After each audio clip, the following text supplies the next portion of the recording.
What's going on, guys? Welcome back to my channel. Today's video, I am showing you my top 25 movies from the 90s. Tim Talks Talkies, who is a wonderful fellow physical media collector here on YouTube, has posed a challenge to the physical media community. So that's what this video is all about. If you guys at home are interested in participating in this as well, you absolutely can. Tim made a very informative video about this challenge. I'm going to link it down below in the description box. So if you're interested and you want to participate, just hit the link and you will get all of the information. So what movies made my top 25 of the 90s?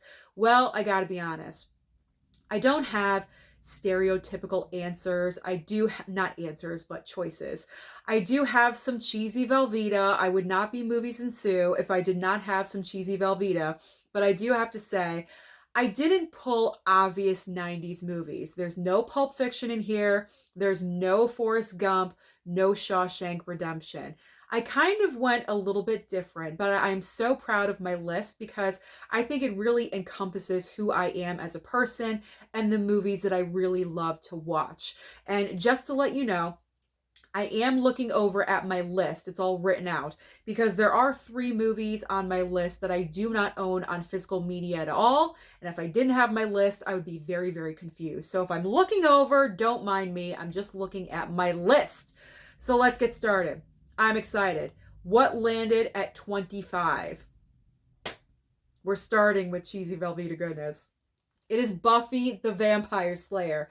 Buffy the Vampire Slayer starts us off at number 25. I had to put in Buffy. When this movie came out, I was 12, 13 years old, and I thought this was the greatest movie on the planet. I've watched it hundreds of times. It is certainly not the best movie, but it's a lot of fun. Kristy Swanson, I thought she was so amazing as Buffy. I was like, wow, look at her killing vampires. It was a stunt double, let's be honest. But the biggest reason as to why I love Buffy is because without this movie, we would not have gotten Buffy the television show with the iconic Sarah Michelle Gellar. So we do have to remember that this Buffy came first. It's not the best, but it's cheesy fun. So Buffy is 25. Moving on to 24, we have Empire Records. This was such a great cult movie at its time. It is still a cult movie. The all-star cast, they weren't stars yet. They were right, like, almost being stars. They were right on the cusp of fame, if you will. And now a lot of them have gone on to become A-list actors and actresses. Well, A-list, you have Renee Zellweger. She's A-list. You also have Liv Tyler. You have one of the girls from The Craft in here. Ethan Embry. There's even more people, but those are just the highlights. This is such a great kind of like rebel kind of movie, you know, like you're in that stage of life where you don't really know what you're doing or where you're going. Are you going to college or not? What are you doing with your life? And there's so many iconic moments in this film. Empire Records, it was so obvious for me. So Empire Records at 24. 23, I believe, is a movie I do not own. And it is Selena. You know I love my biopics, and Selena is one of the best biopics. I love it. It's so rewatchable. It is such a sad story because obviously Selena was taken away from us way too soon for such a dumb, stupid reason, and she was so talented. She would have set the world on fire with her music, and it is such a shame that she was just taken away from us so suddenly and tragically. But it's a great movie, fantastic biopic. Jennifer Lopez playing Selena. I enjoy her interpretation, so I had to put in Selena. You know I love a good biopic, and I love Selena. All right, 22, moving on. 22, we have Basic Instinct. Oh yes, I believe this is the first psychological thriller I ever watched. What a banger. What a banger for the first psychological thriller. Wow. I mean, I believe this came out in 92 as well, but I didn't watch it when I was 12 or 13. I think I watched it when I was like 16 or 17 years old. Wow, what an eye-opener this movie is. Dealing with so many aspects. Sharon Stone is iconic in this movie. The perfect, like, sultry, villainous. Did she do it? Did she not do it? The cat and mouse game being toyed with Michael Douglas.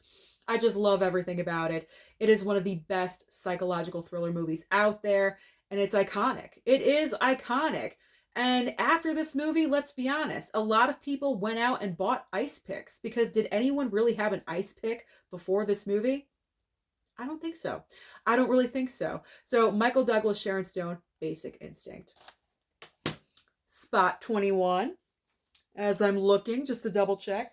21 goes to American Pie. The very first American Pie debuted in 1999, right at the end of the decade. And it seems like every decade has their raunchy comedies. The 80s was full of them. They had so many raunchy comedies. It seemed like we didn't have that many in the 90s. And then American Pie came and just blew the doors off. And many copycats were trying to copy, obviously, I couldn't think of another word, what American Pie was doing at the time. So American Pie, I remember watching this. I was like, 19, 20 years old, seeing it for the very first time. It's so funny. The pie scene is iconic, everything about it. And we got a whole slew of brand new stars. Most of them became, semi to ultra famous. Some of them are actually notorious, but this one is always a good time to watch. So American Pie at number 21. Number 20. Another one I do not own on physical. It is Cruel Intentions. Cruel Intentions I have seen so many times. It has Sarah Michelle Gellar. She's in here a couple of times on my list. Sarah Michelle Gellar, Ryan Phillippe, and also Reese Witherspoon. This is where they met and they fell in love. That story that we heard. Oh my gosh. And then they got divorced. But at the time, it was nothing but romance. The birds were flying, what have you. But the biggest part about Cruel Intentions that I love is that you have such a 180 spin of a character that Sarah Michelle Gellar is playing, because we always knew her as Buffy, as the good character, the one being chased in Scream 2. She's the victim, we just want to take care of her.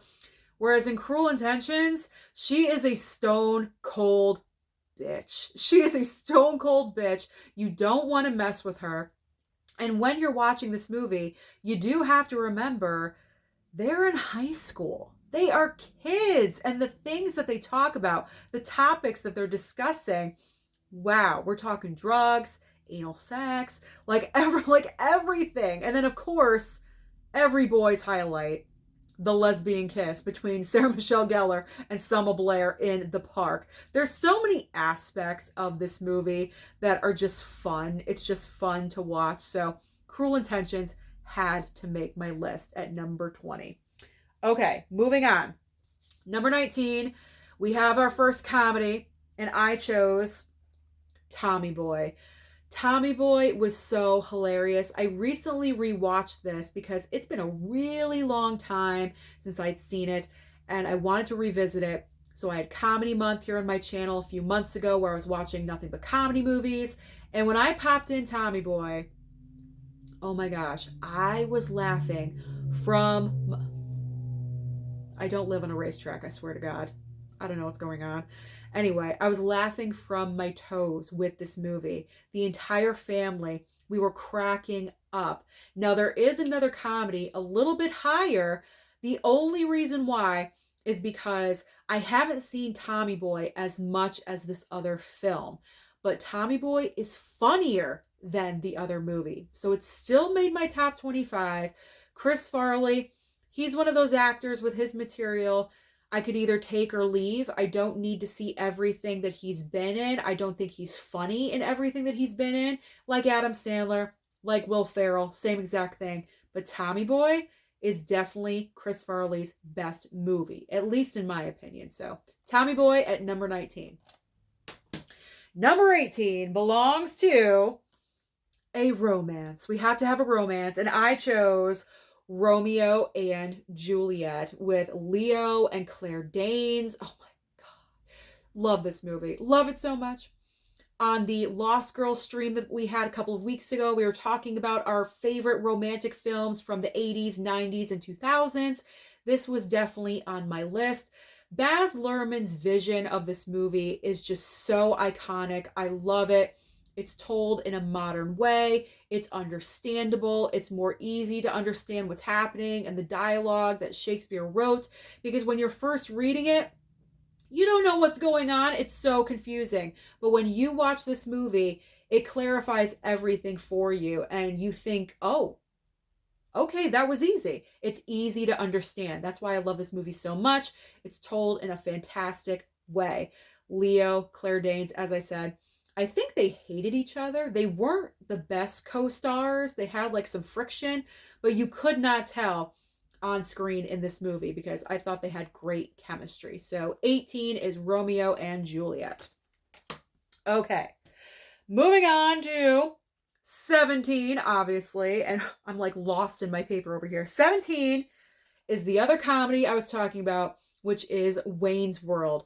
Wayne's World is higher on my list. It's not funnier than Tommy Boy, as I mentioned, but I have more nostalgia for this movie. I remember being a little girl, my mom and dad watching Saturday Night Live. They thought I was sleeping and I wasn't. I was literally on the floor in the kitchen, peering around the corner of the doorway, watching Saturday Night Live because they were laughing so hard. I wanted to know what was going on. Vivid memory that I have from back in the day. And it was these two laughing at Wayne's World. So this has been in my life for decades and I really enjoy it. It's a great nostalgia watch for me. So I knew I had to include Wayne's World at number 17. Moving on to 16, we have back to the horror genre, or to the horror genre, I can't remember.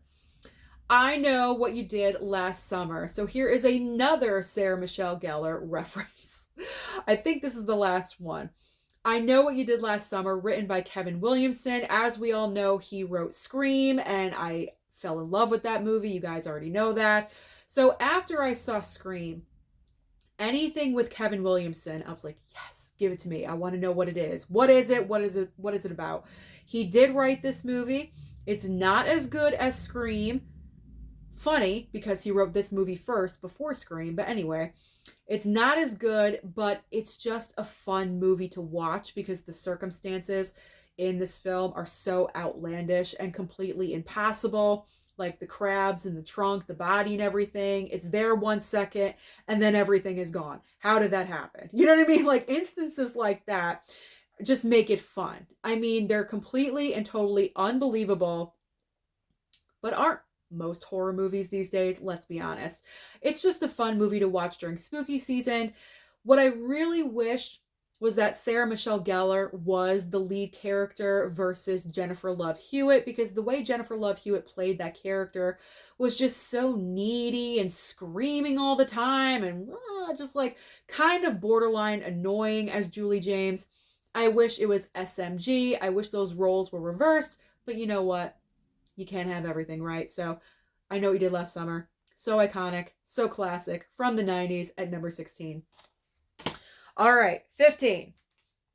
15, we have a disaster movie. So exciting. It is Twister. Twister, I have not watched in an extremely long time, but this movie is just so good. It is such a good disaster film. You have Bill Paxton and Helen Hunt, and they're, tornado chasers, and they have their group of co-workers with them, and it's like a little mini all-star cast, and it's such a fun movie. I've seen this movie so many times back in the day. I haven't watched it recently. I probably should. Now I want to. And apparently it's getting a sequel called Twisters. I'm not sure about that. But maybe we'll get a 4K out of Twister. I don't know. This one would be great with a 4K upgrade. But I've seen this movie so many times. It never gets boring. It never gets dull. And it's very quotable. We got cows. I mean, who didn't say we got cows a billion times? So Twister at number 15. 14 belongs to 7 at 14. This is such an iconic psychological thriller / horror movie. You have Morgan Freeman and Brad Pitt as your detectives trying to figure out who is doing the killing of the 7 deadly sins. Like, it is such an amazing movie. It is so good. A great ending. You have a twist, you have a shock. Oh my gosh. It's so good. It's just so good. Another movie that we need a 4K of.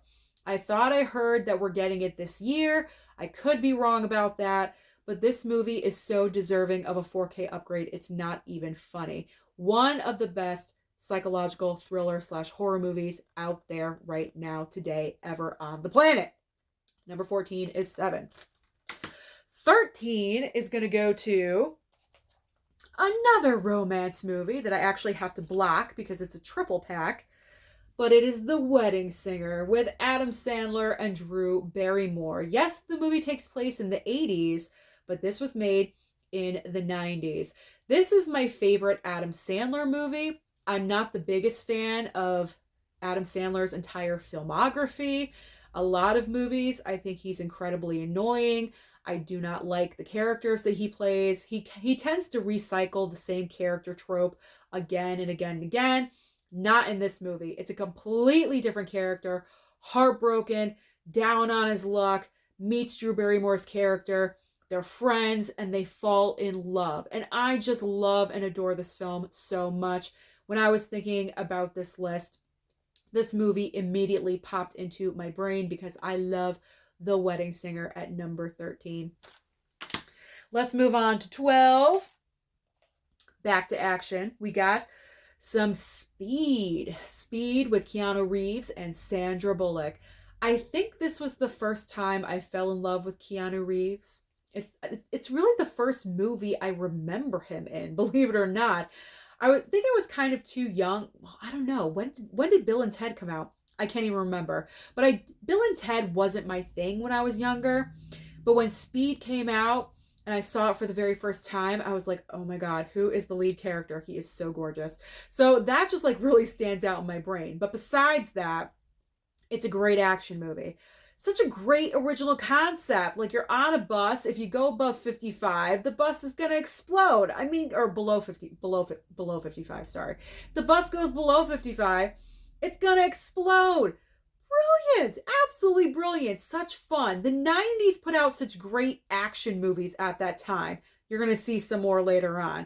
So Speed just lives up to everything that I was expecting about this movie and more. You have that angle of the action, but you also have the budding romance between Keanu Reeves and Sandra Bullock. This was pretty much her breakout role, and I just love this movie. I haven't watched it in so long. Now I want to. I want to watch Speed. So Speed at number 12.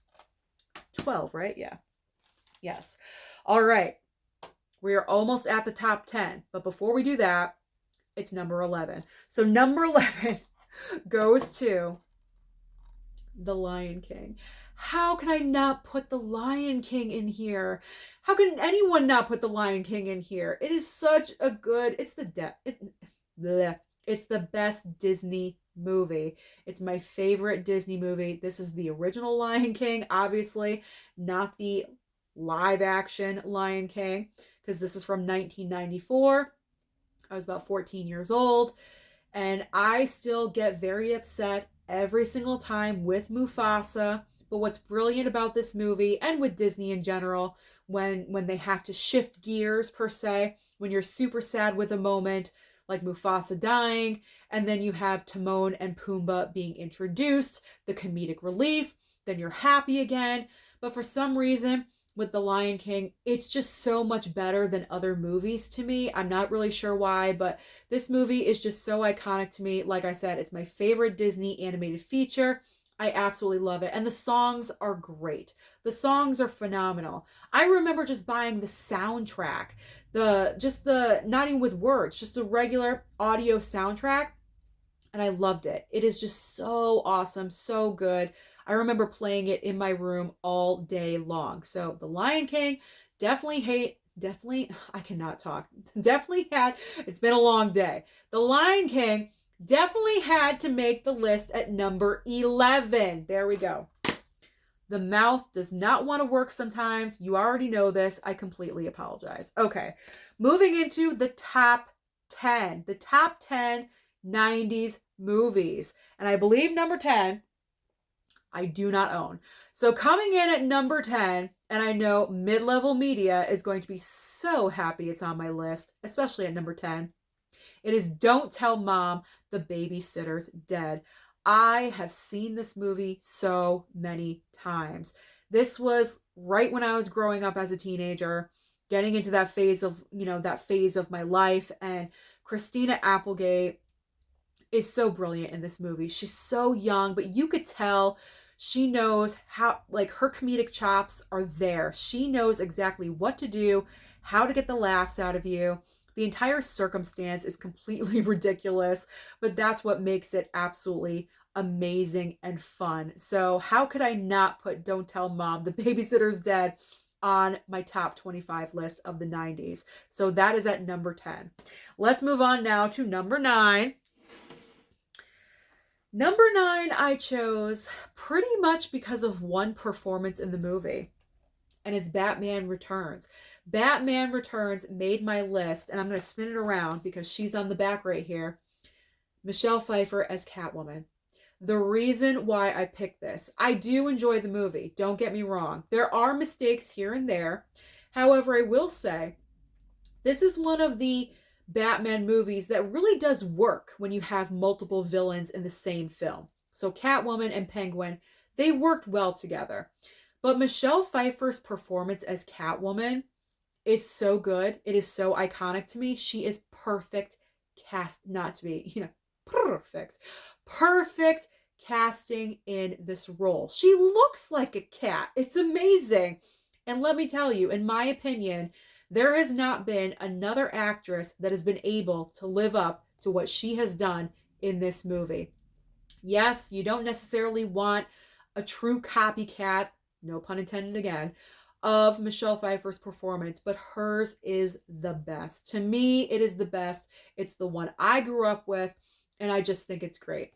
Now, overall, Batman Returns, I do enjoy this movie. It's not as good as the original Batman. There are mistakes here and there, but overall, it's a fun film, and it's also a Christmas movie because it takes place at Christmas time. So that is my number 9. Number 8, and Tim, this one's for you because this is Tim's favorite movie. It's Jurassic Park. Jurassic Park made my list at number 8 because it's just, when this movie came out, it was just so, sorry, let me get my thoughts together. This movie was everywhere. It was truly everywhere, on every single TV, movie theater, lunchbox, stationery. Like, everyone was into Jurassic Park. It was such the rage. But besides that, it's a good movie. It's a good, solid, 5-star movie. I don't see anything wrong with Jurassic Park. To me, it is a perfect film. And beyond that, I'm not sucking up to Tim or anything when I say that. I truly do believe that Jurassic Park is a perfect movie. I don't find anything wrong with it. It's one of those rare gems in movie history. But also with Steven Spielberg, the way he directed this and using the technology that they had to create the dinosaurs, it still lives up. It still lives up to today. They still look real. And the T-Rex scene is so iconic with the cup of water and the thump. You know what's coming. It's great. I love that scene. It's my favorite of the entire movie, but there's so many iconic moments in this film.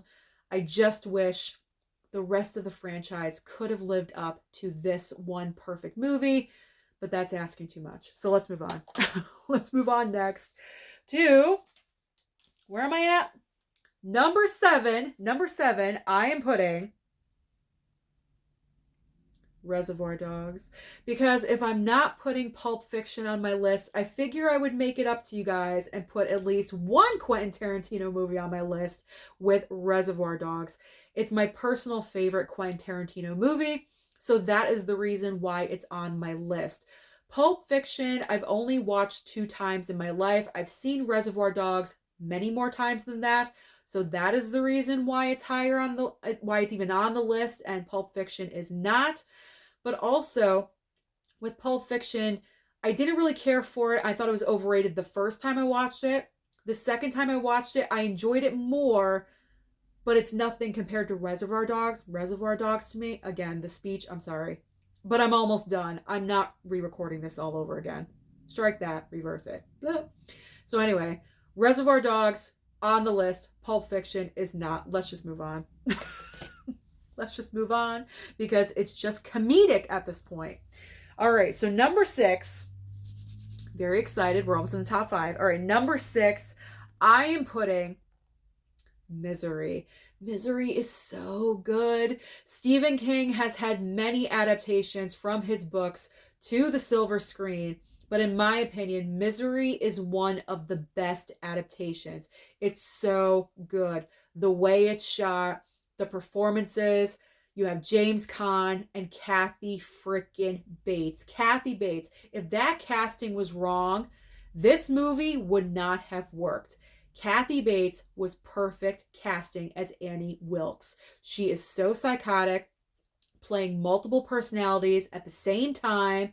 Amazing. And on top of it, she won the Best Actress Oscar for it. Deservingly so.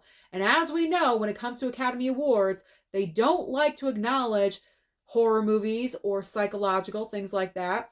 But I do have another movie that was recognized in my top 5. But Misery, man. And when it's on TV, you got to watch it. This is one of Mama Blu-ray's favorite films. She loves this movie as well. So I had to put Misery on the list, and this 4K transfer is fantastic. I do have to say, so if you haven't picked up that 4K of Misery, what are you waiting for? Get it right now. All right, we're going into the top 5. It's exciting. The top 5, what's in here? Starting off at number 5, Terminator 2, Judgment Day. This movie it's the best action movie of all time. Let's just say it. Let's just be honest. It's the best action movie of all time. It's a sequel that is better than the original. Rare, I know, but it does happen because here's the proof right here. Not necessarily this 4K transfer, but the movie itself. Such iconic performances from Arnold Schwarzenegger and Linda Hamilton, who's on the back cover. Linda Hamilton, let me tell you, such a role model for a woman being strong in this movie. Because in the first film, she was very damsel in distress. You know, she was a typical 80s look with the big hair and the acid wash jeans and everything, running around like, save me. But in T2, badass. Badass chick. And that is the main reason why I think this movie is so good. You have a woman that can go toe to toe with Arnold Schwarzenegger as the Terminator. Sign me up. One of the best action movies, or as I said, the best action movie of all time. So that had to make the list, definitely. But there's 4 other movies above that. What could possibly be above T2? Well, in spot number 4, as if I'm putting Clueless. Clueless at number 4. How is Clueless above Terminator 2? I have seen Clueless hundreds of times. I went to the movie theater to see this when it first came out. I was like that watching it. I loved it. I thought it was a great, fantastic movie. During the 90s, Alicia Silverstone, I was obsessed with her. Anything she was in, the Aerosmith videos, The Crush, and then when she got Clueless, I was like, oh my God, she is such an amazing star. I love her. She's beautiful. I wanted to look like her. I want to dress like her, like everything. She was my world. I know it sounds so weird, but I just idolized her so much. And like I said, I've watched Clueless hundreds of times. I have not watched T2 hundreds of times. Maybe like 100, not hundreds. So Clueless had to make it in the top 5. Absolutely. Immediately when I had this challenge, and it was the top 25 90s movies, Clueless was one of the first 3 movies that jumped into my brain. So that's really saying something. The fashion in this movie is iconic. It's memorable. It's quotable. Like I said, as if, whatever. I mean, it changed how people spoke, dialogue, things like that. So it's a very, I don't know what I'm trying to say. It's an influential, I guess, movie at that time. There we go. Let's just stop. Let's just stop right there. So that is number 4. Number 3, top 3, Number 3 is the other psychological slash horror film, although I consider it a horror movie, but this one also got majorly recognized at the Oscars. Silence of the Lambs. This is one of those movies that has been very rare at the Oscars, where it's taken the 5 major categories: Best Picture, Actor, Actress, Director, and also Screenplay. This movie is just so good every single time I watch it. Because every single time that I do watch it, it's like I'm watching it for the very first time. Like I've never seen it before. And I'm trying to put the clues together. And I'm like, Susan, you've already seen it like 100 times. You know how this turns out. But it's just so gosh darn good. I know there's a lot of people out there that consider Silence overrated. I am not one of those people. I don't think it's overrated. I don't think it's underrated either. But I just think it's a gosh darn good movie. So had to put it in at number 3. Here we go. The top 2. Which one is the runner-up? Well, if you know my top 10 movies of all time, you can kind of guess which one is number 1. So the runner-up is... it's Scream. Scream is the runner-up. As I've mentioned, it is my favorite horror movie of all time. It's my favorite horror franchise of all time. I went and saw Scream 6 about an hour ago. It continues to be consistent. That's all I'm going to say. So I just love the Scream franchise. As you guys know, this came out in 1996. I didn't even want to go to the theater to see this movie. My friends dragged me. It was my first horror movie in the theater. My first horror movie in general. And I loved it. I absolutely loved it because of the script, the twists. You get 3 twists thrown at you at the very end of this movie, back to back to back. The opening is so iconic and so brutal. The twists and turns that this movie takes, you're on a ride until the very end. And that's what I love about it. The Scream movie franchise is just so iconic. Ghostface was introduced and he's been in our lives for the past over 25 years. So Scream, definitely top of my list. Top of my list, but it's not number 1. Number 1, you guys know what it is. If you watch this channel and you watch my videos, you guys know me. You know what's number 1. It's Goodfellas, baby. Goodfellas is number 1 because Goodfellas is my favorite movie of all time. This came out, I believe, in 1990, right at the beginning of the decade. And there's so many reasons why I love this movie, but the main reason is because it's so many different genre of film in one. Yes, it's a mob movie. It's also a biopic. It's also a love story that is messed up in many, many different ways. It's also the portrayal of Italian culture at the same time. There's so many factors about this movie that I just love. I just love it. I think it's Scorsese's best film. I know other people are going to disagree with me. You're going to think of like Raging Bull or The Departed. But for me, personally, it is Goodfellas. I have seen this movie so many times. I never get bored of it. It's always entertaining. Ray Liotta is iconic in this role as Henry Hill. Robert De Niro. Lorraine Bracco, man. She delivers in this movie so much. Like, the entire cast is completely amazing. So that is why Goodfellas is my number 1 movie pick. There we go. Movie pick of the 90s. Wow. It wouldn't be a Sue video if I didn't mess up at the very, very end. Okay, so those are my top 25 movies from the 90s. Thank you so much for watching. As I mentioned earlier in the video, if you guys at home are interested in participating in Tim's challenge, then definitely hit the link down below in my description box and find out all of the details. Send him your lists. He wants to know our top 25. Thank you so much for watching. Comment down below. Don't forget to like and subscribe before you leave, and I'll see you next time.